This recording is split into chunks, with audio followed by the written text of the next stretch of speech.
Halo. Nese shango kari nshaka kukubwira mana ko nshaka kuzaza i Kigali vuba.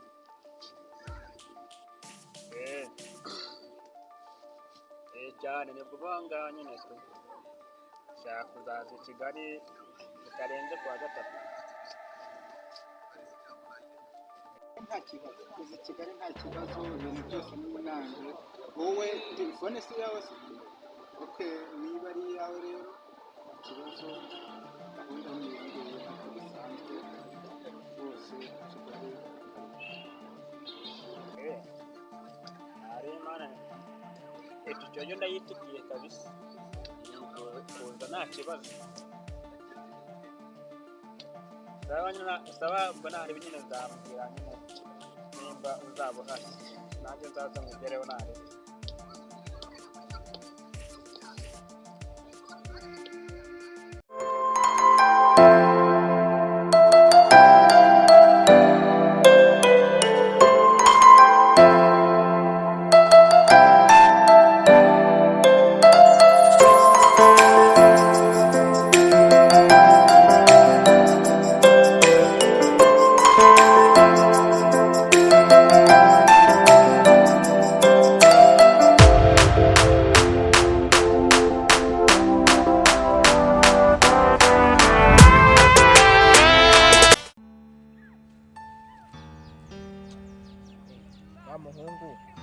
Wa muhungu amakuru yera kamuhamagare numve ukuntu bimeze. None se nk'amakuru mwa? None se shaka wabuze? None se ahubwo ya gahunda tuyipanze ryari yo kuzamuka i Kigali rukaba tuzapfira muri iki cyaro. Ndagazwe. None se sha wahishije iki ngo nzunyiherera? Hishije ibijumba n'ibidodoyi. Nari nyine upfa ushire nk'ikidodoyi kimwe nyine nka kwa kundi tujya tugitwara nyine n'ikijumbo nzanire tu. Ariko ibijumbo zane byinshi. Nanjye nataze voka ahantu nyine ndahita njya kuzizana duhurire handi nyine muri Rushayi. Nsanga kuri Kaganda nyine tujya dusanzwe duhuriraho. Ariko nyine wibuka twatuboro nyine ibijumba nanjye nataze ibivuga. Byayivuka byo kwa pasiteri. Ni wowe no kureba aho ngaho. Kanze murebe nari.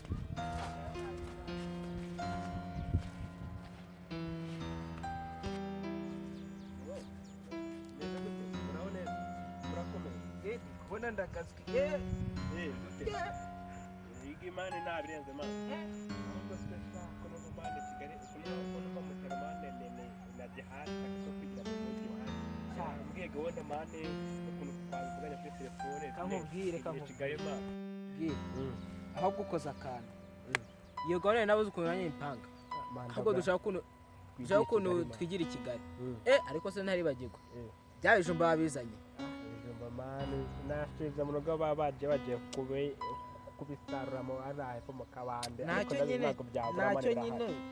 nacyo nyine tu nyine tuvugane nyine abapeti nyine nibazi Kigali urumva ibicaye tubigabana rega nanze abana aragizemo ibintu by'inyuma si byose sha ntare se ko mbona uri kubira icyuya n'inzara n'ikintu ufite umugore wambwiye ko wabyaye abagore b'iminsi we ntabwo abana biwanyu bubahiriza niba babwiye saa sita baza saa sita. Mwana umugore mana yananiye mana ntabwo ndi kubona n'umugore nawe ndi ntibwishimiwe abapeti b'i Kigali bakuramo abapeti wa ariko Kigali hari kuncana peti wo mu cyaro bagurisha Kigali ubundi biriya bintu birimo hari bikaruseza nanjye kankomeza hano hirya azawuza saa sawa.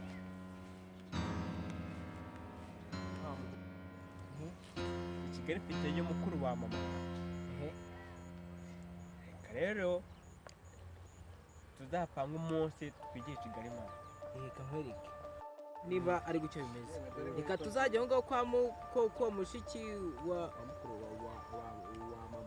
mukuru wa mama wawe noneho dukwamireyo tumara gukwamiraho tumazeho dukubiseho nk'ibyumweru bibiri mu gito tuzatumaze kumenyamo gake utangiye dushaka ibijobo Ese man kubambwiye ngo ibyo Kigali ntabwo byoroshye mwana. nanjye niko njya numva tu Ariko nari man tugomba kubyihanganira. ariko iyo ujenjetse Kigali irakwemeza Tukajya Kigali.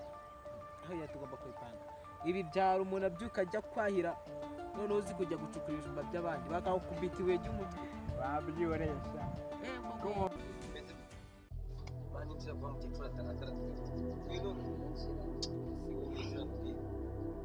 inzira ari ijya mu kigo ushaka kuvuga buri gihe ubwa mbere wazamu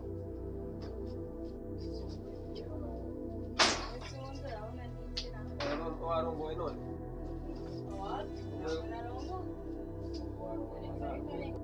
Ejo bundi ibintu bankoreye bankubise runongo y'umutwe. wari uri mu biki None se reba nene mu biki? Ngo ko natemereye mu ndabire z'abandi sha. Ngaho reba nta ngono. Nambaye ingofero agahanga kanje barakamennye.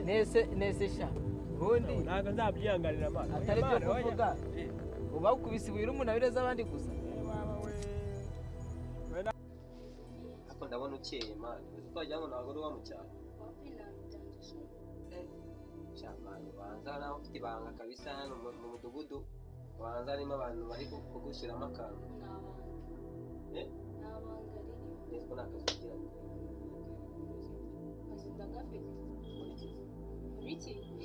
urikorera nyine tunabyumva aho wumva mu bwenge nawe wahamagara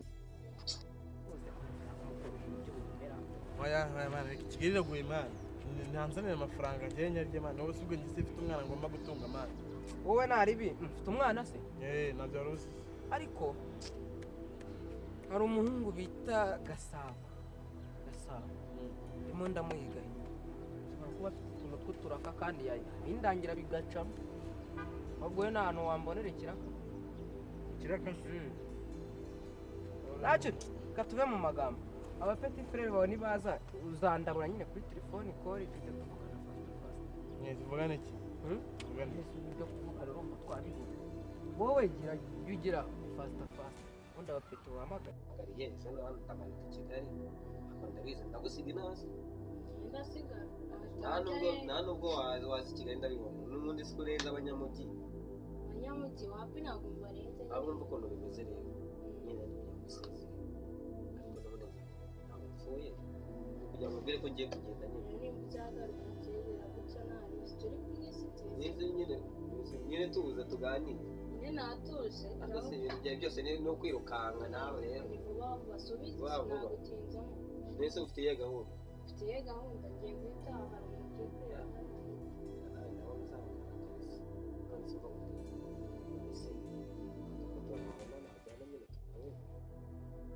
ifoto yanjye iragurishwa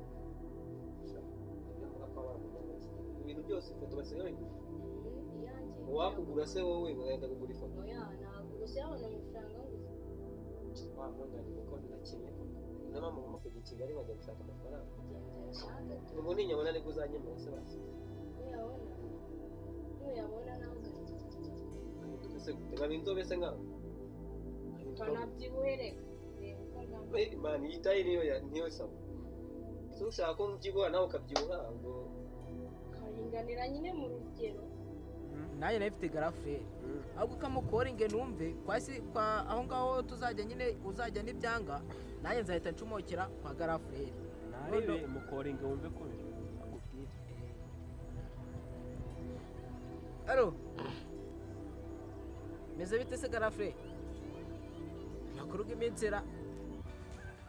Kigali se bimeze bite ariko se sha wowe kuba utatwohereza nako kagagati ngo twumve ukuntu ibimeze ubwo we koko amakuru gawe ndakurahiye da cyana ya ngurube yawe yarabyaye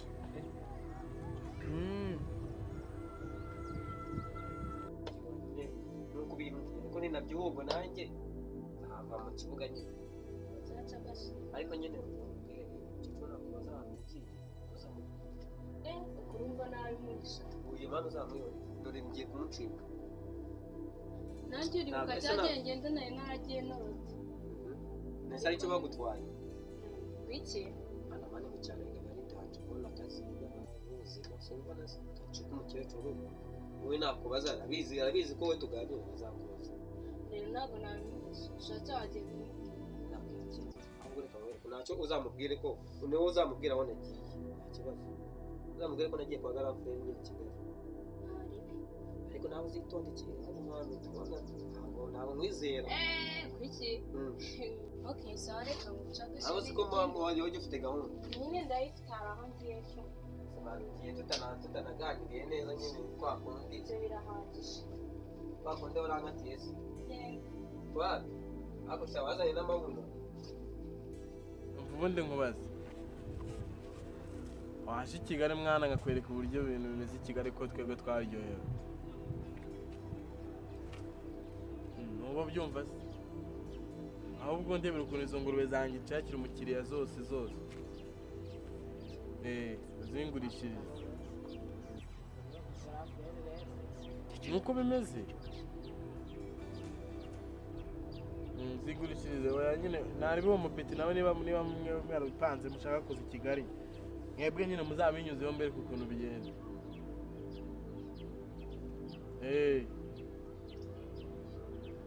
sawa nyubwo nsurize n'aba bakecuru n'aba bantu bose sawa urwo naka byarasha irabwagura yarabwaguye bitatu arimo sha ibihumbi 12 ntago ari amafaranga mugabo we nuko uyabona ngiye mba nabuze n'ijana ryo kugura igisheke aha wacecetse umuneke kari ugutega ahantu bagiye kwenga umuntu akajyayo ra urabivuga urabizi ntacyo nyine reka mbe nkuretse nyine ndaza kongera nkuvugisha no mu gihe turi kumwe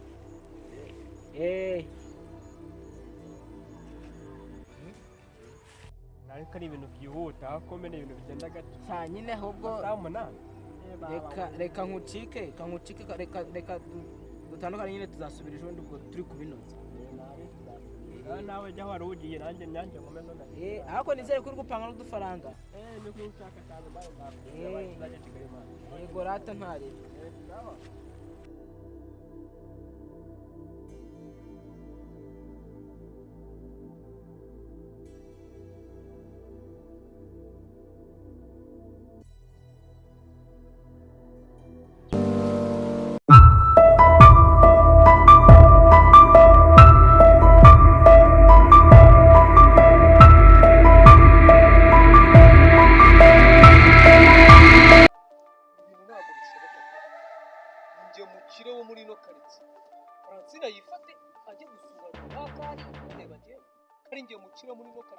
ko banzi amaduka ndafite Kigali ntago bazi ko ari njyewe uyiyobora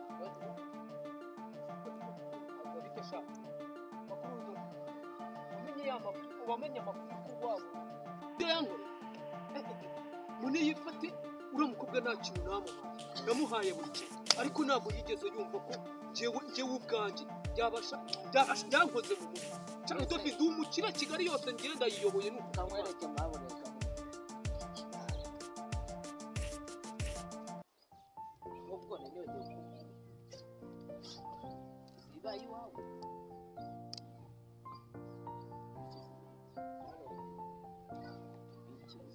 ya ene barayitwaye